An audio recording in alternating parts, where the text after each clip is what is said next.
Bueno, muy bien. Entonces, en esta instancia que tenemos número 2, ya estamos junto entonces a Constanza Miralles Jara, quien nos va a dar la ponencia de lo que son las aproximaciones generales a las condiciones del neurodesarrollo, conceptos generales y comprensión de las trayectorias en la neurodiversidad y neurodivergencia, justamente como ya mencionaba por Constanza Miralles, quien es docente del Instituto Grupo Palermo Chile con muchísima trayectoria en lo que es espectro autista y en el cual ha sido incluida este año al programa de Diplomado de Salud Mental y Psicopatología, así que bienvenida también nuevamente, Constanza, para ti. Gracias. Ustedes ya han podido revisar también el currículum de Constanza y voy a dejar entonces ya la posibilidad para que puedas compartir tu pantalla, ¿no es cierto? Que si quieres compartir algo ahí con nosotros. Así que recuerden también que las preguntas que quieran hacer va a estar disponible en este momento, entonces, el chat para que lo podamos después reunir al momento de finalización de la ponencia de Constanza. Así que ahí se ve muy bien la pantalla y ya te cedo entonces la palabra para ti, Constanza. Perfecto. Bueno, muy buenas noches. Para mí es, digamos, un agrado poder estar acá y siempre que podamos hablar de neurodivergencia y de autismo, yo no vengo sola porque yo además, si bien veo todo el ciclo vital, pero tengo una primera formación como infanto juvenil, así que tengo aquí a mi coterapeuta y también para entusiasmarlos, porque como dijo la colega, esto es como los títulos de la canción, la playlist, pero que las canciones las vamos a ir escuchando en el trayecto.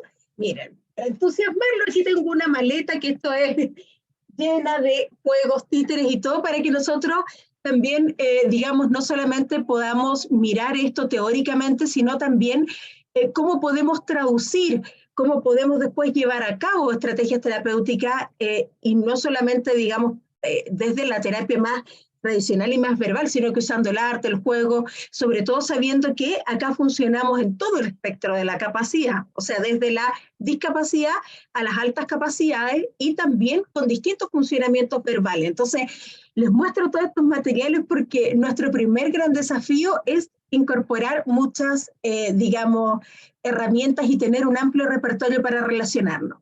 Y bueno, acá el símbolo del infinito, que es el que puse en el ojo, que ya les voy a explicar porque es un poco la mirada y el sello de lo que les voy a compartir y lo que les voy a contar. Acá un poquito solamente contarles, bueno, básicamente harto estudios en el tema del autismo y también particularmente niñas y mujeres, que ha sido la última especialización. También me dedico a dibujar y a la fotografía, pero lo ocupo mucho como complemento terapéutico, sobre todo por, digamos, por el interés profundo, cómo yo a través de un interés profundo puedo acceder terapéuticamente. Y bueno, vamos a comenzar entonces. Yo creo que el mayor desafío de estas instancias es cómo voy a sintetizar, porque este es como un tema que uno se podría sentar y podría hablar horas, y a veces en los cursos de 7 horas tengo que andar corriendo mirando la hora para no pasarme. Así que espero que les entusiasme y la verdad es que creo que aquí yo les voy a dar un barniz y la idea es poder dejarles con ganas de querer saber más, de querer investigar más, porque en el fondo van a haber más preguntas que respuestas, pero sí tener como este barniz en global y sobre todo la mirada y los nuevos paradigmas. Esto yo tengo hasta una polera, porque este es mi meme favorito y me identifica que dice, bueno, alguien dijo autismo y que tiene que ver también un poco con la base de la neurodivergencia y del autismo, que es ser pensador visual. Por lo tanto, todos los apoyos y elementos visuales son muy relevantes. Entonces, bueno, nosotros, ¿cuál es nuestro camino? ¿Cuál es nuestro norte? Es poder hacer y mirar estos conceptos principales, pero poder sobre todo mirar desde qué paradigma lo estamos viendo, porque justamente no, eso es lo que nos convoca y sobre todo hay como toda una nueva mirada donde hay muchos más actores que están participando, la población adulta también está teniendo mucho, digamos, participación en poder relatar su experiencia y también tenemos que cada vez existe lo que se llama el diagnóstico tardío. A mí no me gusta decir tardío, me gusta decir adulto, porque creo que nunca es tarde, pero digamos que son diagnósticos donde muchas personas después de haber pasado por una historia de mucho como ensayo y error o pruebas o no tener una respuesta, logramos poder mirar este neurodesarrollo y entender que este espectro es mucho más amplio de lo que pensábamos. Y por lo tanto que hay muchas, digamos, ciertas condiciones que en el fondo estaban en esa línea. Acá quise poner esta imagen, ¿por qué? Porque este tema ahora cobra mucha más relevancia. Yo de los 22 años, hace 12 años comencé en el autismo, y además comienzo porque soy familiar, tengo 2 sobrinos que son personas autistas, y empezamos como de la nada, o sea, no había nada, íbamos a cursos que podíamos, entonces se transformó ya en un trabajo muy potente, trabajando con comunidades de padres, con, digamos, también en trabajo social. Y hoy en día estamos en un escenario privilegiado, no solamente porque este tema ha cobrado relevancia y porque cada vez se están formando muchos más profesionales. Yo siempre digo que el autismo es joven, porque cada vez hay más formación, entonces los que somos más antiguos somos ahí como, yo en los lugares donde trabajo les digo, soy como la mamucha acá.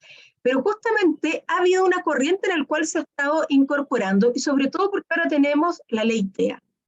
Y la ley TEA, ¿qué es lo que nos implica y qué es lo que nos va a demandar como país y como profesionales? De tener que tener una mirada básica, general, independiente que alguien no se dedique al tema de, por ejemplo, la atención clínica del autismo, pero sí va a tener que tener, por ejemplo, como un clínico, las herramientas fundamentales para poder tener la sospecha y derivar a los profesionales adecuados para aplicar las pruebas que sean pertinentes y todo el proceso de evaluación. Un profesional de la salud en general va a tener desde pediatría, distintas especialidades, también educadores, de poder tener un conocimiento para poder tener un manejo, y sobre todo para poder hacer oportunas derivaciones. Y en ese sentido, por eso es que este tema hoy en día nos pone no solamente como con este gusto de aprender, sino que también de que es una necesidad y hay que subirse a este carro. Y el símbolo del infinito, ¿por qué? Porque ahora les voy a explicar por qué. Una de las cosas que, bueno, nosotros en este contexto tenemos que comprender que siempre hoy en día se habla de la inclusión, pero fíjense que los programas todavía se llaman programas de integración. Y aquí nosotros, este mapa que ahí está la referencia, no lo hice yo, de donde lo tomé, que nosotros tenemos la exclusión, obviamente que es dejar fuera, tenemos la segregación, que es como el grupo aparte, y la integración es como si participen con nosotros, pero que igual forman parte de un grupo. En la inclusión estamos todos y cada uno haciendo el aporte. Y yo a mucha gente le digo, la verdad es que la inclusión existe hace rato, y muchas personas adultas que en el fondo han conocido hoy en día su diagnóstico sobre los 40 años, producto de que han ido a evaluar a sus hijos, y que uno en la entrevista les dice, oye, ¿y tú no has pensado que podría estar en el espectro? Y comienza la evaluación, y por lo tanto de alguna manera se han ido acomodando para poder incluirse, y bueno, quizás tenían otras formas de que los pudieran calificar ciertas características, pero la inclusión ya existe. Ahora, de alguna manera, nosotros qué tenemos que hacer es cómo poder entregar herramientas para que incluso, yo digo, el día de mañana ni siquiera hablemos de inclusión, sino que de convivencia, justamente entendiendo todas estas características.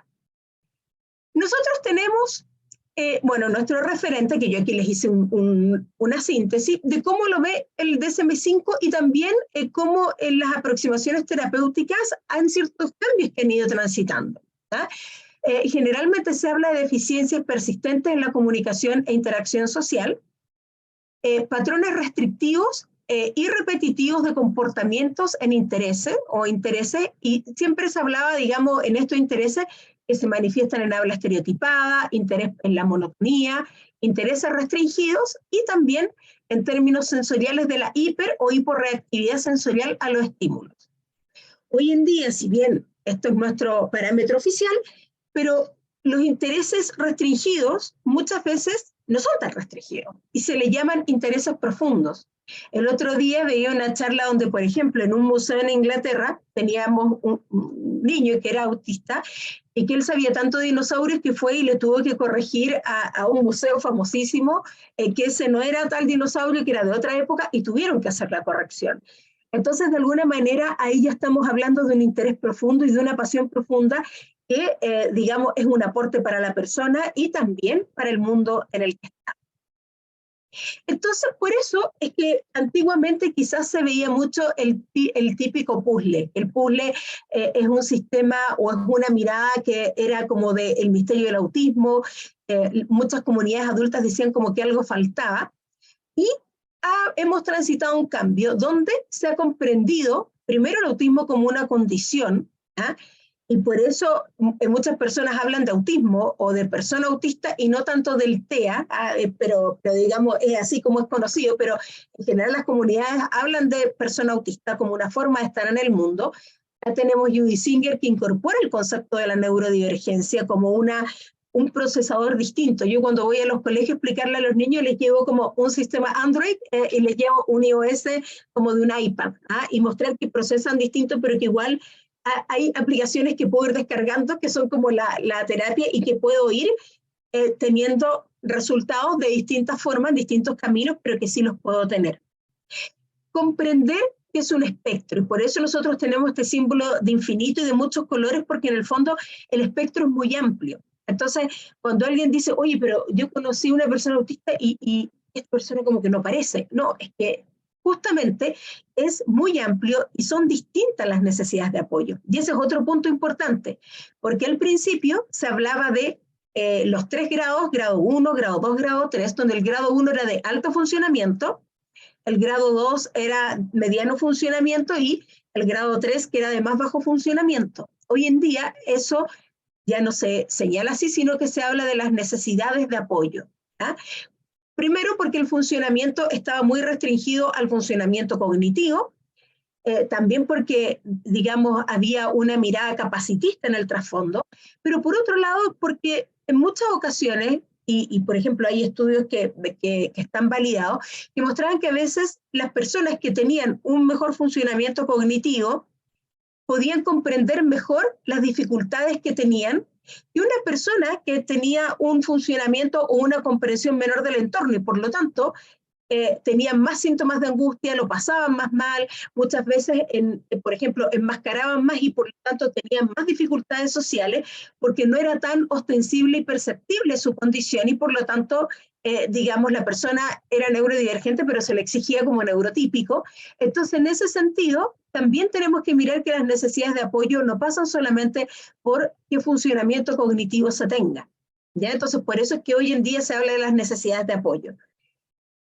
Por otro lado, el tema de poner énfasis en el desarrollo, por eso yo le hablaba de los intereses profundos. Yo hice mi pequeña como monografía tesina en este tema, de que también nosotros no solamente tenemos que hacer una mirada de la compensación de los déficits, sino de qué área vamos a desarrollar, cuáles son los intereses profundos y que muchas veces eso nos llevan después en el futuro a una ocupación, nos lleva a una elección laboral, pero también en el presente son espacios de regulación, o sea, si a un chico le gusta dibujar, a otro le gusta trabajar con masa, a otro le gusta salir a caminar, observar aves, a veces eso nos permite un espacio de regulación y el disfrutar también, no solamente estar siempre en un proceso de que yo tengo que adaptarme, genera lo que se llama un efecto pivotal, que ¿qué quiere decir? Que una área va como potenciando las otras. O sea, si alguien, por ejemplo, tiene un interés y le gusta el manga, entonces es experto en manga y empieza a contarle a los compañeros, participa y todo puede empezar o puede ser un clic para tener una mejor participación social, o por ejemplo, si es fanático del Pokémon Go, entonces se puede ir con un grupo ahí a cazar Pokémones, o sea, de alguna manera también empiezan a poder entregarnos más herramientas. Enfatizar en la participación social, cada vez pasamos más de un modelo que era más biomédico al modelo de la participación social, ir despatologizando, de hecho por eso hoy en día cuando se habla del autismo no se habla de comorbilidad, sino que de coocurrencia. Valorar los neurotipos como formas de estar en el mundo y mirar esto que yo les decía, desde la fortaleza y no solo desde la compensación de los déficits. Si bien hay déficit y que hay que entregar las herramientas, eso no se puede negar, pero que también no puede ser mi único foco, mi única mirada. Entonces, bueno, aquí a mí me encantan los memes, aparte que hay que partir desde la coherencia de que las personas neurodivergentes son pensadores visuales, entonces ellos, todo esto son herramientas muy importantes para poder comprender de cómo pasamos de el puzzle, digamos, al infinito.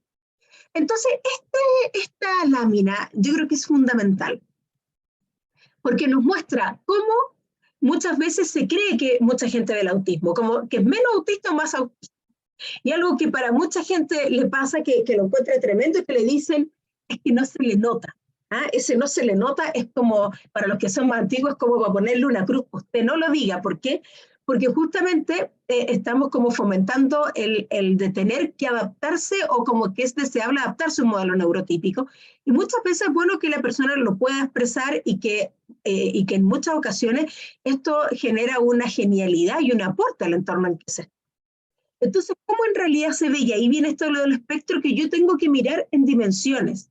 Entonces, por ejemplo, yo me puedo encontrar con una persona que, por ejemplo, tenga un excelente lenguaje, tenga una función ejecutiva súper consolidada, pero, por ejemplo, tenga mucho tema en el área sensorial y sea muy hipersensible, o, por ejemplo, tenga cognitivamente, tenga mucha potencialidad, pero quizás en las habilidades motoras tenga alguna dispraxia o algún tema de desorden postural. Entonces, de alguna manera, nosotros, ¿qué tenemos que mirar en el global?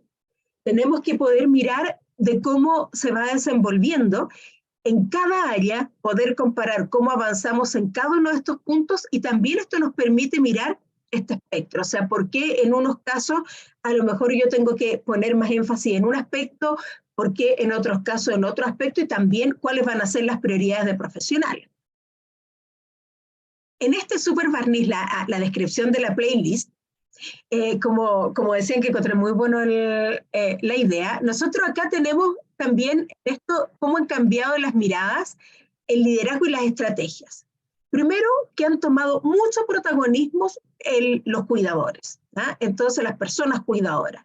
Por lo tanto, digamos, el estar con fundaciones, con cuidadores, donde ellos puedan transmitirnos cuáles son sus necesidades. Aquí yo también se los digo en mi doble parte como familiar también, que muchas veces muchos diseños de cómo se debiera partir y un orden que es súper lógico, pero que en la realidad necesitamos, y las necesidades son otras primero urgentes, o sea, ya está muy bien la función ejecutiva, pero necesitamos primero una regulación de que, por ejemplo, un niño y una niña se pueda sostener primero en la sala, antes de ver tanto la función ejecutiva, que sí la vamos a ver, pero tenemos otras prioridades.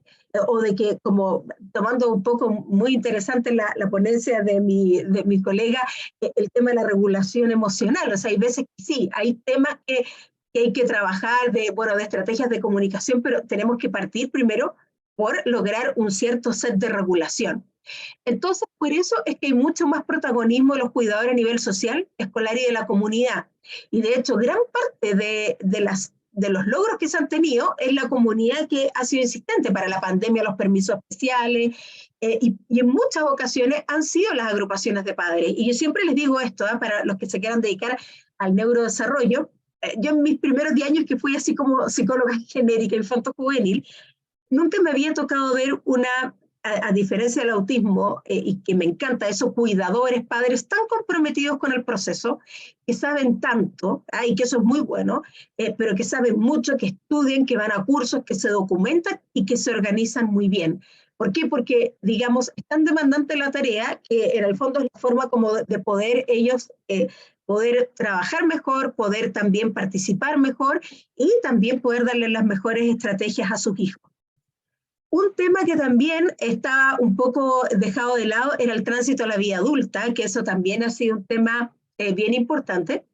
Y acá lo que yo les decía, no solamente el déficit, sino que también explorar cuál es el interés profundo, fomentar espacios de ocio y tiempo libre. O sea, en el fondo no todo tiene que ser siempre terapia, también tiene que haber espacios donde una persona se descubra, donde lo pase bien, donde disfrute. Y por otro lado, la participación en el mundo social desde las propias fortalezas. Y un tema que es un tema, pero así que lo voy a dejar ahí esbozado, es el autismo y los ecos de género del autismo en niñas y mujeres.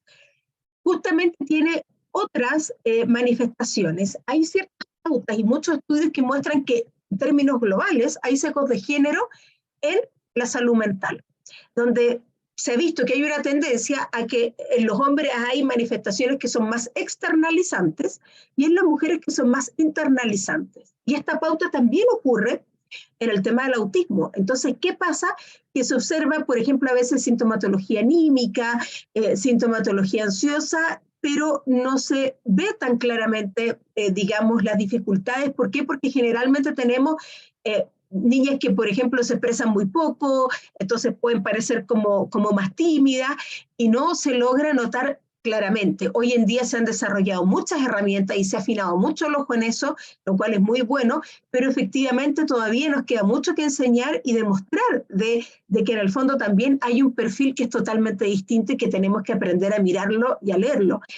A propósito de lo que comentaba, digamos, Adrián, de la experiencia clínica, a mí me ha tocado, por ejemplo, recibir muchos adolescentes, adultas jóvenes, que estuvieron pero internadas con todo tipo de diagnóstico, y cuando logran tener su diagnóstico, poder comprender cómo funcionan, les cambia la vida, y que justamente era porque, claro, habían cosas que podrían obedecer a esto, otras a esto, pero no se logra mirar como la globalidad de poder entenderlo como algo del neurodesarrollo. Y acá viene esta gran diferencia, y esto, por favor, se lo tienen que grabar, porque esto quiero que lo aprendan hoy día. Yo veo las cajas y dice neurodiversidad. Bueno, digo yo, está bien. O sea, qué bueno que haya una caja, pero no es neurodiversidad, es neurodivergencia. ¿Por qué? Porque todos somos neurodiversos. Cuando hablamos de neurodiversidad, es que efectivamente nuestros cerebros funcionan distinto, tienen distinto cableado, tenemos ciertas características, fortalezas, debilidades y perfiles distintos. ¿Ah? En cambio, cuando hablamos de neurodivergencia, es que acá esta variación va mucho más allá. Es mucho más distinto y hay una forma particular de funcionar que es distinta. ¿Ah? Y que tiene ciertas características que se comparten en común. Entonces, debiera uno, cuando uno habla de las personas neurodivergentes, que ahí no solamente está el espectro autista, está el desvío atencional, las altas capacidades, entre otros, nosotros debiéramos hablar de neurodivergente. ¿Por qué? Porque neurodiversos somos todos. Ahora, yo en todos lados veo neurodiversidad y en el fondo ya uno no puede, o sea, ya se han implementado estas cosas y bueno, ya, neurodiversidad, pero ustedes tienen que saber que no es lo mismo. Así que, como a mí me gusta el humor y para pensadores visuales, aquí un meme que es como, bueno, típico, no habrá segunda cita, pero al menos sabrán que neurodiversidad y neurodivergencia no son lo mismo. Yo espero que con esta ayuda a ustedes se les grabe hoy día eso, aparte de las muchas cosas que espero que aprendan en el módulo. Y bueno, acá muchas veces se piensa en el futuro, en qué va a pasar, en cómo, piensen ustedes en cómo va a ser el futuro, podrá ser independiente esta persona o no, pero nos olvidamos del presente y de todo lo que podemos hacer y también de cómo van migrando las trayectorias y cómo también muchas veces la palabra autismo suena muy tremenda para muchos, pero con las herramientas adecuadas y ya conociendo trayectorias muy largas, se ve que en la medida que pueden tener ciertas herramientas y se van organizando, sí pueden tener, digamos, bastantes posibilidades de poder participar socialmente, en la medida que se van conociendo, de poder tener trabajo. Yo trabajo con muchas personas autistas que son psicólogas, psiquiatras, terapeutas ocupacionales, distintos profesionales, y que en el fondo ellos saben muy bien a qué ir, a qué no ir, cuáles son sus apoyos, y cuando enfermeros también, me ha tocado mucha gente de la salud, y que en el fondo incluso están mucho más capacitados para ejercer ciertas, digamos, profesiones, o en ciertos ámbitos son mucho más valorados por sus características.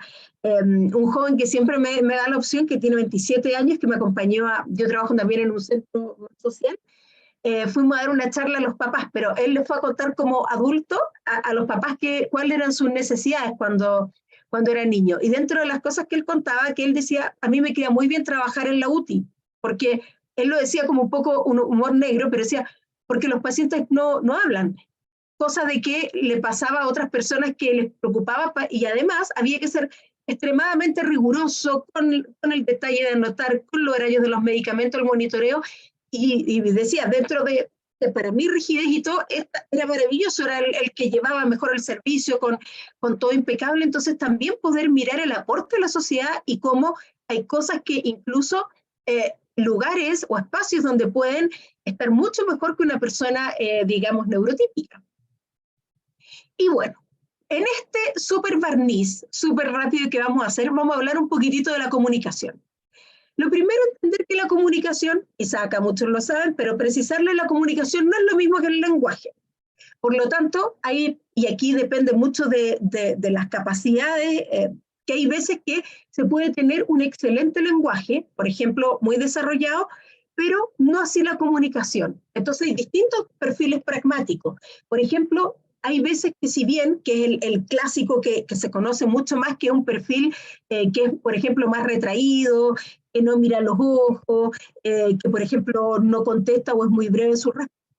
Pero también hay perfiles pragmáticos, por ejemplo, que les pasa al contrario, monopolizan la conversación. Entonces, llegan y no dejan hablar a nadie, o por ejemplo saben mucho y dicen, no, pero si tiene un lenguaje excelente, pero a veces se dan cuenta que en el fondo este lenguaje excelente también es muy rígido. Por ejemplo, uy, qué lindo el caballito de mar, hipocampo, como siempre corrigiendo, o también que a veces, muchas veces les trae problemas porque saben mucho y pueden ser pedantes en términos de modular, que no pueden llegar y corregir y ponerse a pelear con el profesor en todas las salas, aunque muchas veces pueden tener razón, pero ¿cómo poder modular en expresar esto? Entonces, en la pragmática no solamente nosotros podemos tener una persona más retraída, sino que también podemos tener perfiles que, por ejemplo, les tengamos que enseñar a cómo respetar la distancia del otro porque se acercan mucho. Por ejemplo, si yo lo hago con un hula-hula, tiramos arriba del hula-hula la burbuja interpersonal y empezamos a ver cómo manejamos las distancias. Lo otro también, cómo se leen los códigos sociales. Yo aquí no puse como tema la teoría de la mente porque ahí ya nos quedamos hasta mañana. Pero justamente en el fondo, cómo no solamente yo voy leyendo los códigos sociales, cómo es la cognición social, cómo atribuyo, por ejemplo, ciertos estados emocionales o cómo, digamos, no los atribuyo. Por ejemplo, yo ocupo mucho las flashcards, que son estas típicas como tarjetas de emociones. Entonces, hay cosas características. Por ejemplo, en una salía una niña así como tirando un beso. Y yo le digo, ¿qué está haciendo? Me dice, está soplando. ¿Está correcto? Correcto, está soplando. Pero no está atribuida la intención que es, está tirando un beso. O por ejemplo, la otra vez le mostraba otro chico y salía, era la expresión de asco. Entonces me decía, hay un olor malo. Ya, pero ¿qué quiere decir eso? Hay un olor malo, o sea, se está tapando la nariz, pero no se lograba ver la visión de asco y que no solamente podía ser por un olor. Entonces, ahí nosotros podemos mirar en cómo se va leyendo, cómo muchas veces hay códigos que no se leen o otras veces se pueden leer como erróneamente y eso puede ser que no sepa cómo reaccionar o que a veces, por ejemplo, no lea cuando me puedo comportar, por ejemplo, inadecuadamente o pude haber sido ofensivo con alguien o pude haber sido muy sincero, pero que alguien se sintió mal o toqué un tema que no debía. Hay muchos chiquillos que a veces les pasa que, no sé, pues alguien les pega un codazo, pero mamá, ¿por qué me pega? O sea, como que eso, ojo, que se va enseñando, se va mostrando, pero que es importante también poder mirarlo. Y sobre todo, son pensadores visuales y ese es su lenguaje nativo. Entonces, por eso, digamos, todo el tema de la creación de material y todo es muy interesante porque uno puede ir generando cada vez más estrategias, pero siempre tomando que tengan referentes visuales. Entonces, yo pongo esta imagen porque cuando yo parto a veces voy a colegios o a lugares, les digo, a ver, imagínense que ustedes, por ejemplo, llegan a una selva y ustedes se estudiaron y se conocen bastante bien el lenguaje, pero no entienden los códigos. Entonces ustedes van y de repente ven a la gente reírse y no saben si se están riendo, si están llorando, si están peleando. O imagínense que van a un país del Medio Oriente, entonces ustedes ya saben el lenguaje, pueden tener su Google Traductor, pero de repente alguien se le acerca y usted, oye, ¿me quiere robar? ¿Habré dicho algo ofensivo? ¿O quiere regatear? Y que uno como que esto me está ofreciendo gratis o le tengo que pagar. O por ejemplo, que si puedo saludar a una persona de beso en la cara o no, o si me tengo que reír o no reír. Entonces la persona está, y hay muchas películas humorísticas, historias, de que alguien está mirando qué hacen, empieza a imitar, y siempre está codificando cómo es que se tiene que comportar. Bueno, eso le pasa muchas veces a una persona que está en el espectro autista, que tiene que codificar qué significa esto estará bien, esto no, en realidad era una broma o no era una broma. Muchas veces se da este tema del cansancio, del overthinking, de repensar, a ver, actué mal, qué hice mal, fue una fiesta, hablé mucho, hablé poco, mirando las caras y no sabiendo bien si están aburridos o si no. Entonces, porque toda esa habilidad hay muchos programas para poder enseñar a comprender, pero justamente son temas que son súper trabajables y para que ustedes nos podamos nosotros como poner en la piel de esta vivencia con esta imagen del viaje al extranjero. Yo creo que si ustedes piensan en un viaje o en un grupo súper distinto, van a poder entender cómo se siente uno así como que es alerta, pero imaginarse vivir así, ¿ah? Hasta que no se tienen las herramientas correctas. Y acá tenemos algunos temas que son las distintas fórmulas que podemos encontrar. Primero, que es la pragmática, que es el uso del lenguaje en las situaciones sociales, o sea, cuando algo es correcto, cuando no. Muchas veces pasa que una persona no entiende por qué si dijo una expresión, no sé, en el patio y todos se rieron y no hubo problema, no es lo mismo que decirla en la sala, por ejemplo, ¿ah? Es entender el contexto. La prosodia. Acá uno ve mucho que es como las primeras cosas que uno mire cuando evalúa con los hados, como son las prosodias que a veces son súper bajas, otras personas que hablan muy fuerte pero no se van dando cuenta, o por ejemplo cuando uno habla en vez de decir déjame terminar, empiezan a subir la voz, entonces pareciera que están gritando pero no, están haciendo énfasis. En otros casos, por ejemplo, se da mucho de que hablan como con entonaciones de otros países, entonces también nosotros ahí podemos ir mirando ese proceso. En la semántica, cómo se usa el lenguaje a nivel conceptual, y en la interpretación. Esto pasa muy característicamente de las interpretaciones muy literales y que no se comprenden bien las metáforas y las ironías. Y eso también es todo un trabajo que hay que hacer porque muchas veces eso da lugar a malos entendidos. A mí me pasaba con un chico, por ejemplo, que era un chico brillante, él, digamos, no tenía, le pasaba lo típico de él no se le nota y además él tenía altas capacidades, entonces se destacaba mucho en el colegio, entonces no estaba todavía abierto el diagnóstico con los compañeros, que eso es algo muy importante, eso lo hablaremos, eso viene para el curso como tal, pero ¿qué le pasaba? Que de repente, como todos lo veían tan brillante, tan talentoso, alguien decía, hoy vamos a echar la talla, y él decía, S, M o L, y todos se reían porque creían que él estaba como bromeando, y él decía, pero se ríen de mí. O alguien decía, oh, que le ponís color. ¿Y dónde están los lápices? Y todo, que lo veían tan inteligente, creían que era como su humor y todo, guau, jaja. Y él, pero ¿por qué se ríen de mí? Sí, ¿por qué usan esa palabra? ¿Por qué no ocupan las palabras exactas? Entonces, en ese sentido, es súper importante como incluso uno siempre está acordándose de incluso explicar dichos, explicar metáforas. O sea, hay muchos que les pasan, uy, por fin entendí esto, que toda la vida me decían algo y no lo podía entender, por ejemplo.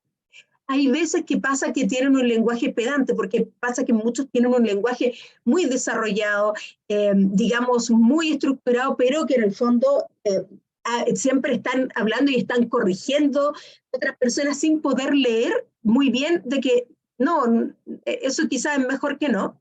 Y la vocalización del pensamiento que a veces necesitan como repetir lo que hablan, o decir, sí, me fue súper bien, y dicen como, oh, me fue súper bien, como que hacen una vocalización o van pensando un poco frases que le han dicho. Por ejemplo,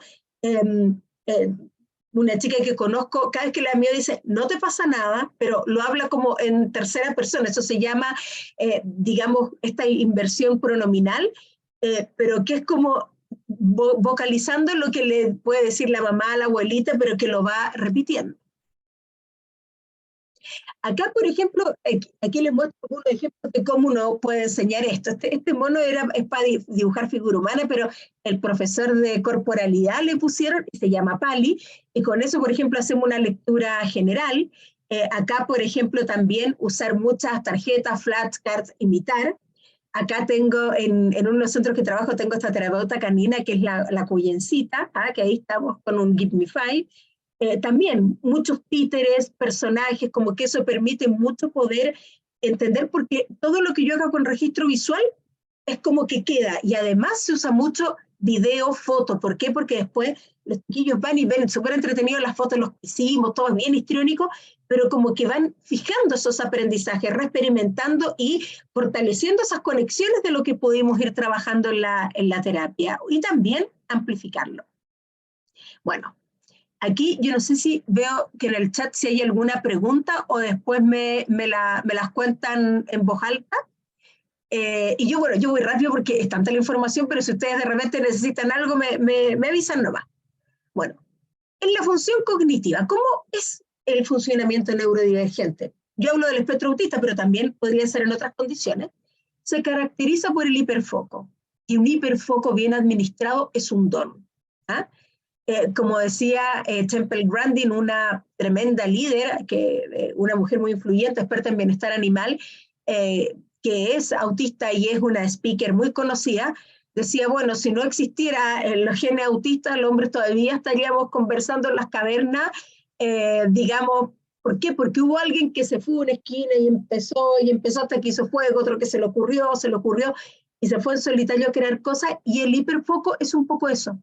Y en el fondo, yo cuando tengo algo de mi interés o entro en algo que quiero hacer, puedo estar horas leyendo eso, puedo estar horas mirando eso. Y ese hiperfoco, por eso, cuando es bien administrado, cuando se ponen alarmas de pausa y cuando se entiende bien, es un don. ¿Por qué? Porque una persona, ¿cómo le puede ser tan especialista en algo o dedicarle tanto tiempo? Elon Musk, él, digamos que está en el autista, comentaba en alguna entrevista, decía, bueno, o sea, hay que tener un cerebro especial para ponerse a revisar toda la teoría de Tesla y empezar a dedicarse a eso y a volver a mirar eso. Y de hecho hay muchos científicos que ahora mirando sus historias vitales, uno claramente ve que había alguna neurodivergencia. Entonces, pero en el hiperfoco, ¿por qué lo tengo que administrar? Porque muchas veces ahí se explica que cuando no se conoce bien esto, se dicen está pegado en esto. Entonces dice está pegado, van y se lo quitan y claro, ahí hay una desregulación. Entonces ahí están las estrategias que uno dice, mira, de anticipación, temas visuales, tengo que hacer 2 avisos antes, pero cuando empiezo a usar bien la estrategia, sí se puede administrar. Lo otro es el monotropismo. ¿Ah? La mente politrópica como que hace muchas cosas a la vez. El monotropismo es de a una. ¿Ah? Entonces, ¿qué pasa? Que estoy en esto y como que no me puedo salir de esto. ¿Por qué? Porque si no me desconcentro. Hay un tema de género bien interesante porque siempre está el tema, y esto hay el neurosexismo, hay unos libros muy interesantes, pero que hablan de que siempre se transmitía como que el hombre era hiperenfocado y la mujer multitask. Y no, son neurotipos. Entonces, para las mujeres que no son multitask, sino que funcionan de manera monotrópica, es como una, digamos, como una doble dificultad. ¿Por qué? Porque es como, no soy como debiera ser, y no. Hay veces que es como, estoy haciendo esto, pero si te quiero preguntar algún minuto, no, es por la interrupción, porque no puedo estar haciendo esto y estar en otro tema. O a veces también eso explica por qué hay muchas personas que sufren mucha carga mental con ver aunque sean muchas cosas simples, pero a la vez porque necesitan hacer una cosa y solo eso para poder hacerlo bien. ¿Ah?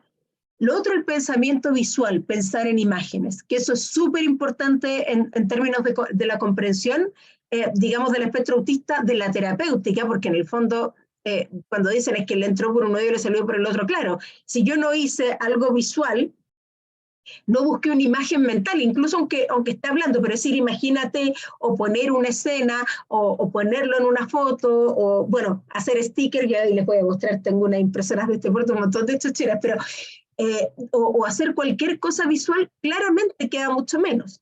Y lo otro es la tolerancia al disconfort. Se habla, dice, tiene menos aguante. Así uno lo escucha popularmente, pero ¿qué pasa? Nosotros tenemos un organismo que está sosteniendo una sensorialidad que es distinta. ¿Ah? O registro menos, entonces tengo que andar pendiente que no se me olvide nada, o si me di cuenta o no. O registro mucho, entonces siempre me estoy protegiendo como del mundo porque es agresivo, porque hay ruido, porque hay olor, porque este se me acercó mucho, entonces estoy siempre en esa dinámica. También con ruido interno, o sea, que se me ocurrieron ideas, que hice asociaciones, que quiero hacer otra cosa. Entonces, obviamente que es una persona que se cansa más. Y también, que lo vamos a ver, que hay como otra lectura corporal, entonces obviamente que le afecta mucho más, por ejemplo, si no duerme bien, si por ejemplo está con hambre, si está cansado, si por ejemplo se siente como con una fatiga. Y en ese sentido, muchas veces se preguntan en los colegios, pero los ajustes, es como que no se le pide esfuerzo, y no, pues que ya se esfuerzan más. Entonces yo siempre uso esta metáfora. Imagínate que todos vamos a ir a subir un cerro. Ya, todos tenemos las mismas condiciones físicas y todos vamos con un banano y una botellita de agua, pero esta persona lleva una mochila de 20 kilos. Obviamente que cuando nosotros vamos en la mitad felices de la vida, esta persona ya está más cansada y quiere parar. Entonces le dicen, ya, pero espérate un poquito más.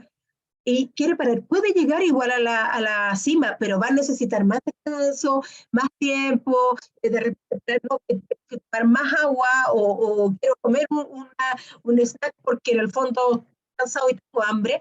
Entonces ahí yo puedo entender que más que una baja tolerancia al disconfort es estar enfrentado a más demandas. ¿Ah? De hecho, ha sido muy bonita la experiencia de pedir ajustes en la PAES. A mí ya el tercer año que me ha tocado y he tenido una experiencia excelente con unos resultados fantásticos que uno puede, y que se ha entendido bien eso, tener un monitor formado que los reciba, salas con menos alumnos, menos ruidosas, posibilidad de comer un snack entre medio, por ejemplo, algunas pausas, poder llevar un fidget toy, por ejemplo, de acompañamiento. Entonces, ese tipo de cosas, poder usar algún audífono, obviamente no conectado, sino que como un poquito de amortiguación, pero digamos no conectado a un dispositivo, sino como amortiguación del ruido. Entonces, todas esas cosas nos van, digamos, ayudando a entender que más que si yo puedo mejorar esas condiciones de confort, entregar espacios de pausas sensoriales, conocerlas bien, claramente que puedo ir haciendo que este cerro se suba más rápido. La regulación afectiva. Yo aquí voy a dar una lámina súper breve y solamente voy a mencionar esto porque es importante para comprender un poco cómo es el funcionamiento. Y acá tomé esta lámina preciosa, digamos que encuentro que está súper sintética, pero dentro de los tres grandes sistemas que tenemos de regulación afectiva, que es el de calma, el de amenaza y el de motivación, y que ahí mi colega lo explicaba todo con mucho detalle y muy bien, y sobre todo en la estrategia, hay algo que es súper importante aquí para entender la neurodivergencia. El sistema de amenaza es más sensible. ¿Por qué? Porque está estudiado científicamente que hay un funcionamiento distinto de la amígdala del cerebro. Por lo tanto, este botón de pánico que tenemos nosotros de la amígdala se enciende antes. Yo cuando a veces les explico a los papás, les digo, mire, imagínate que estamos en un edificio, tenemos una alarma de incendio muy sensible, fumaron mucho y se nos prende a las 4 de la mañana, alarma de incendio, todo chuta, ¿qué pasó? Ya está fumando. Pero ¿qué pasó? Que igual esta alarma se vivió.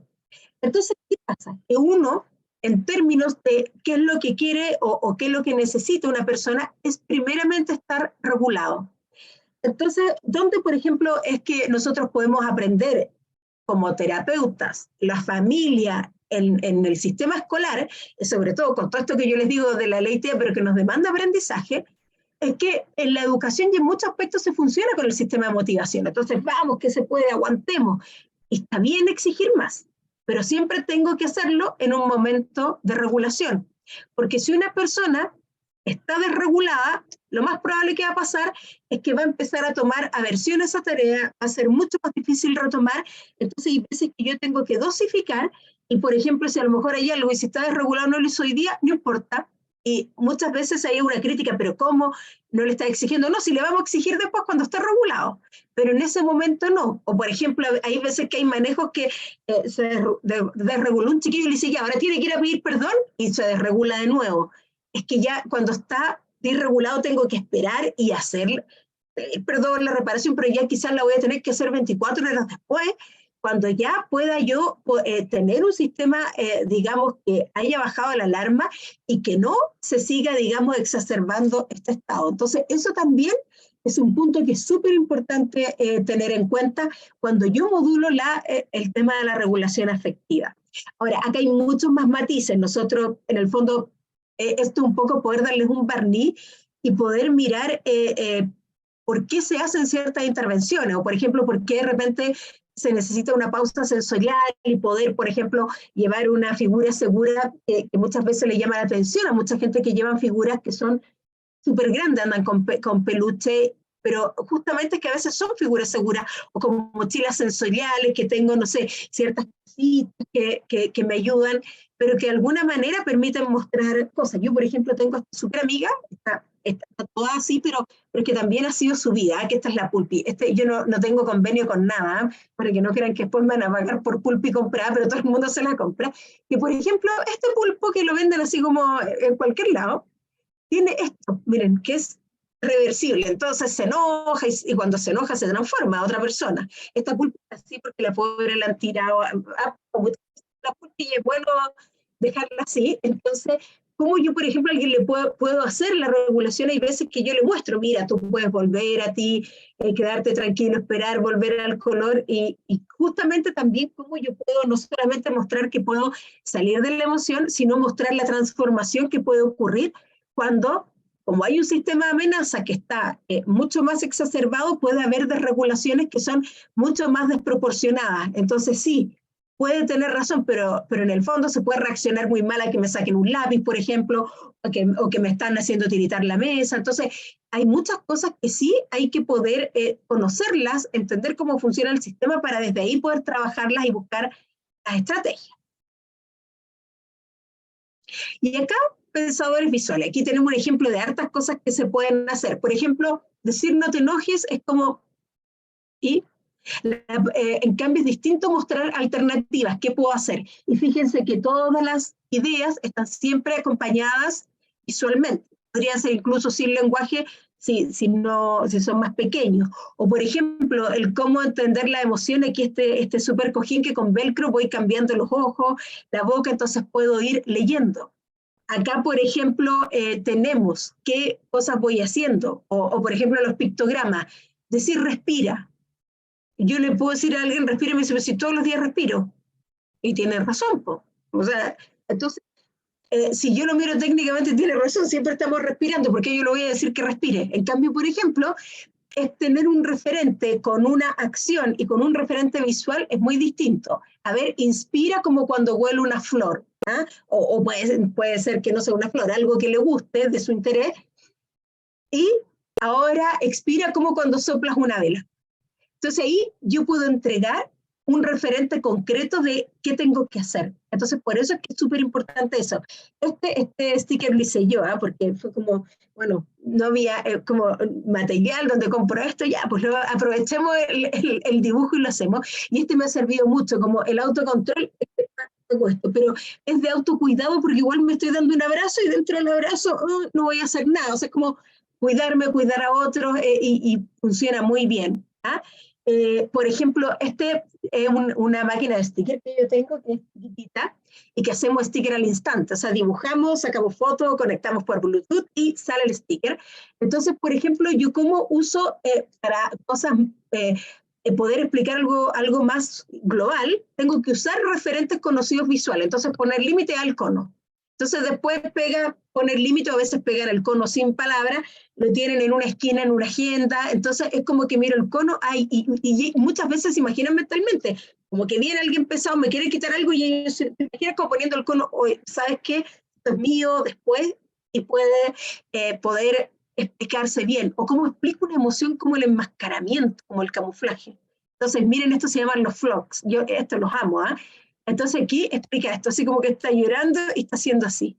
Esa a veces algo tan simple como eso puede dar cuenta de un proceso que sería muy difícil de poder ser narrado en palabras. Bueno, aquí tengo a la Pulpi, que aquí era la Pulpi antes de que tuviera tantas sesiones terapéuticas.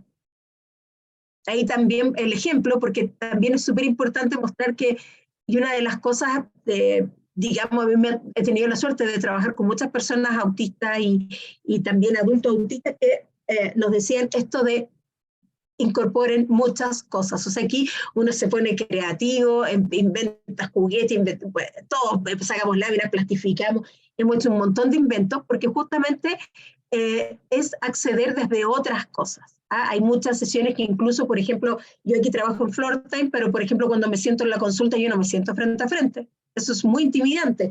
Nos sentamos hombro a hombro con una mesa trabajando y yo miro intermitente. Ahora, yo igual miro para todos lados, así que generalmente a los pacientes les encanta eso porque no sienten como esto que está alguien encima, pero miro intermitentemente hasta que ya de repente nos vamos quedando. Entonces también hay que ir respetando eso. Hay muchos que a veces, por ejemplo, lo conversamos, pero entran sin zapatos porque les molestan mucho los zapatos, o lo primero que yo llego a ajustar, está bien el frío, el calor, te molesta este ruido, corro por todos lados para encontrar ventiladores que sean absolutamente silenciosos, tengo un interruptor de luz cálida, otro de luz fría.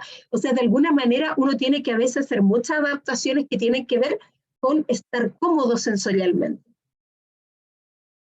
Y en el procesamiento sensorial, que esto solamente va a ser un ultra barniz, para muchos es la jungla sensorial, que es como, ahí como la canción de Guns N' Roses, pero que en el fondo es como que está todo tan lleno de estímulos, pero sin embargo nosotros tenemos distintos perfiles.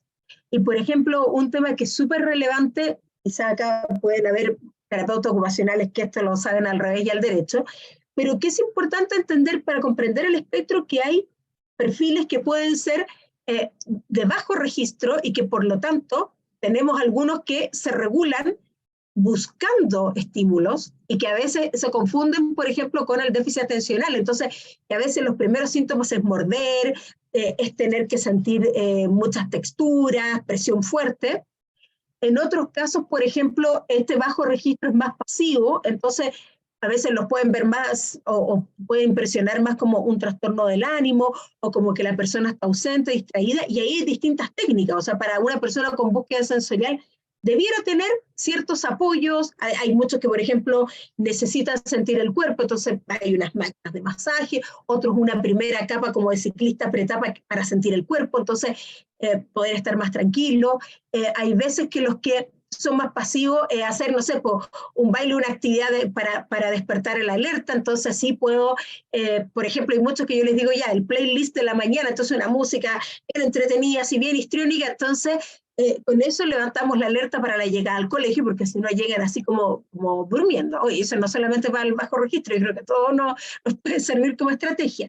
Y también tenemos la hipersensibilidad, donde puede haber, por un lado, la evitación activa, y digamos, y que la persona esté, el niño, la persona adulta realmente sea como fóbico a estar con ciertos estímulos, o en otros casos el ensimismamiento, o sea, que una persona, digamos, no manifieste esto, pero se vaya, digamos, recluyendo, porque, y no quiere participar en ciertas cosas porque no sé qué va a pasar o qué estímulo puede haber.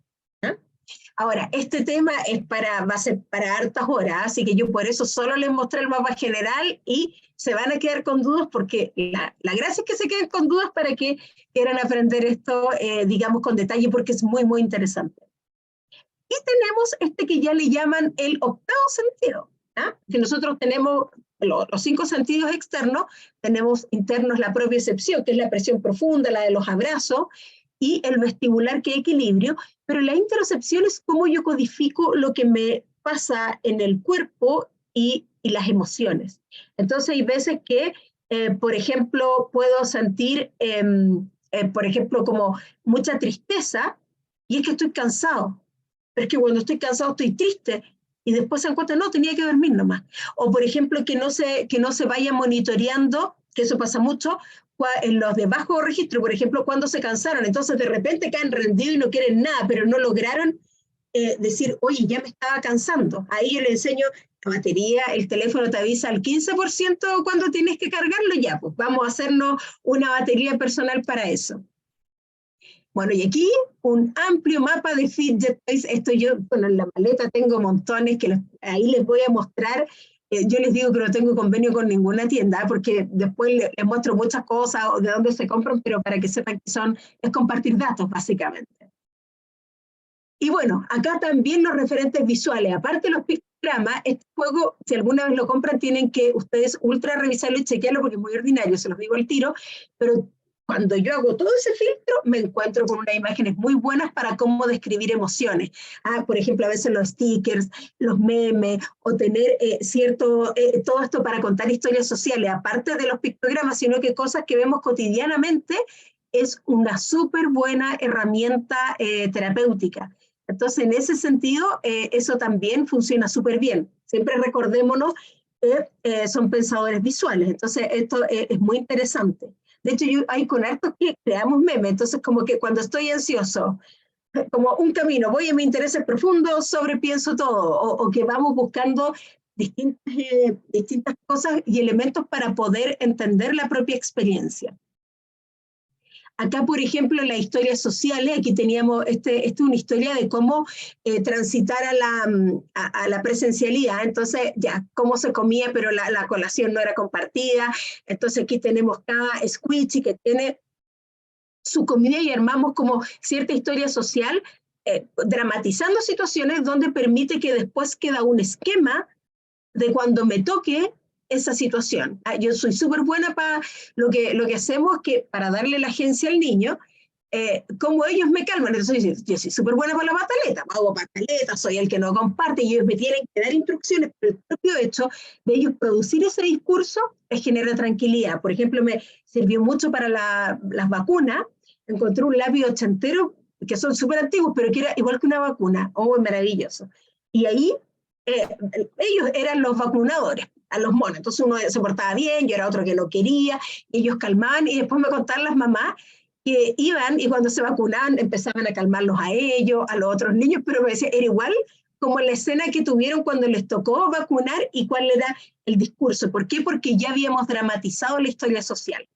Entonces, siempre cuando hay escenarios nuevos, anticiparlos y anticiparlo a través de juego y tomando los intereses profundos. A veces esto es con Pokémones, a veces esto es con el Mario. O sea, uno toma el interés profundo del niño o de la niña y con eso lo va armando. Miren, por ejemplo, que es un squishy, solo un ojo, pero este me sirvió mucho para trabajar la flexibilidad cognitiva, porque tenía una sola perspectiva, entonces no era porfiado y no quería ver otro punto de vista, y así aprendimos a enseñarle a solo un ojo que tenía que mirar el punto de vista del otro. Esto es mucho más potente que cualquier conversación que sea, no, ponte en mi lugar, o sea, nosotros esos iconos visuales y sacarle la foto, dibujamos al solo un ojo, después queda como que ellos mismos dicen, hoy me puse solo un ojo, o le dicen al otro, te pusiste igual que el solo un ojo, y el solo un ojo ya se armó como una carpeta en este directorio y tenemos integrada una serie de acciones que van en esa línea.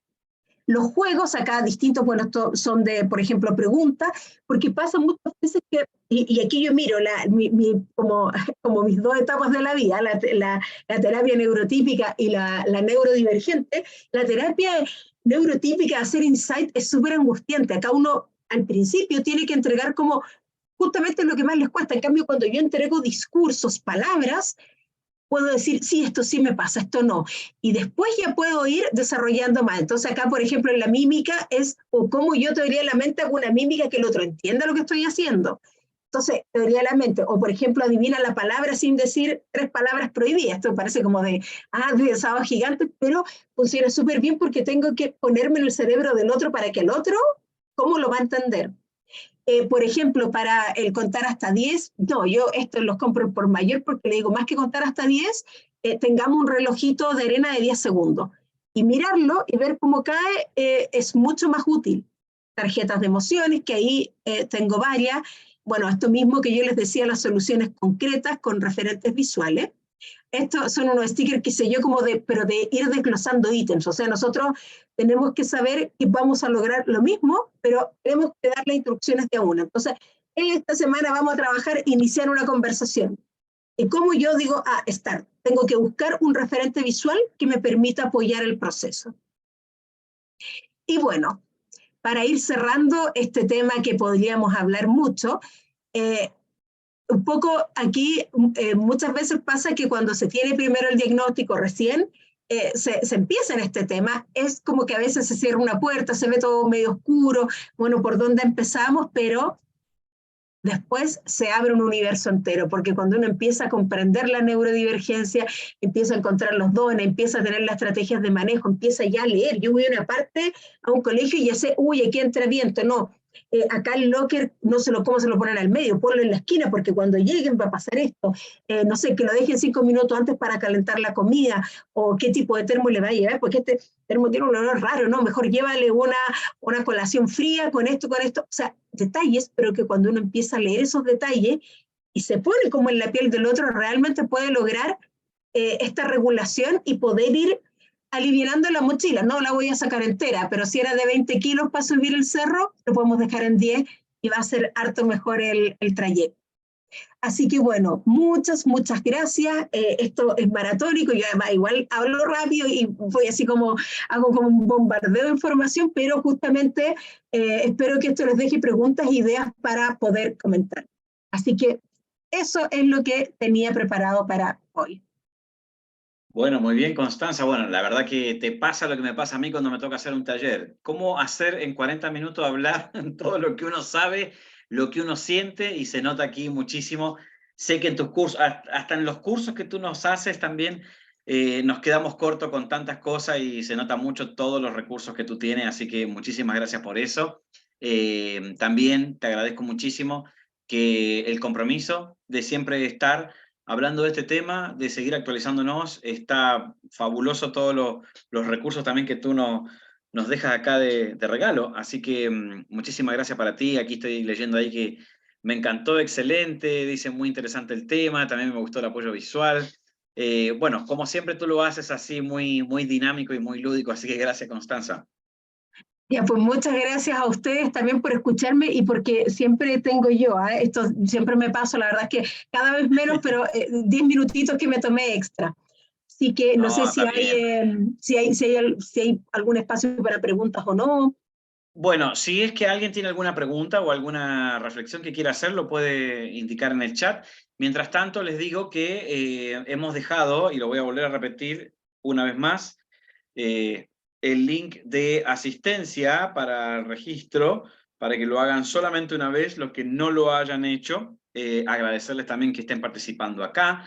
Y también contarles, mientras tanto, si es que hay alguna duda o consulta con la ponencia de Constanza, contarles que yo voy a dejar en estos momentos también aquí el usuario que tenemos nuevo de YouTube, para que después esta conferencia y la de Natalia también la puedas encontrar en nuestro nuevo canal, donde tenemos un montón de conferencias gratuitas que hemos ido desarrollando, y para que puedan tener esta divulgación también de esa manera, puedan volver a revisarlo a través de nuestro canal de YouTube, suscribiéndose y dándole clic, ¿no es cierto?, a la campanita para que estén informados de las próximas actividades que nosotros tengamos. Así que yo dejé ahí las dos cosas en el chat, ¿ya? Que es el canal de YouTube y el registro de asistencia, para que lo hagan ahora, antes que se cierre el registro de asistencia.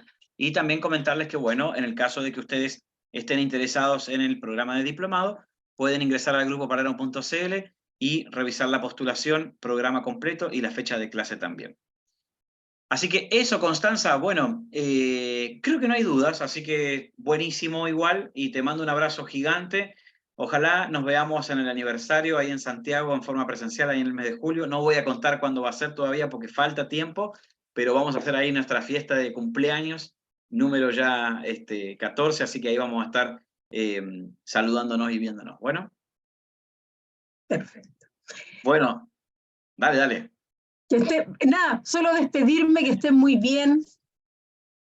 Bueno, gracias. Ahí está la profe Jimena también, Jimena Parra también del diplomado, así que también saludos para ti, Jimena, por estar aquí con nosotros. Y saludos y gracias para todos. Recuerden estar siempre pendientes de las próximas actividades. Ahí va a haber un próximo webinar el 5 de junio de mentalización, y el de también, si no me equivoco, creo que psicofarmacología. Así que bueno, ahí ustedes lo van a estar viendo en la página web como siempre. Así que nada, les mando un abrazo grande y gracias a todos. Buenas noches. Chao, Constanza. Chao. Chao, chao. Gracias.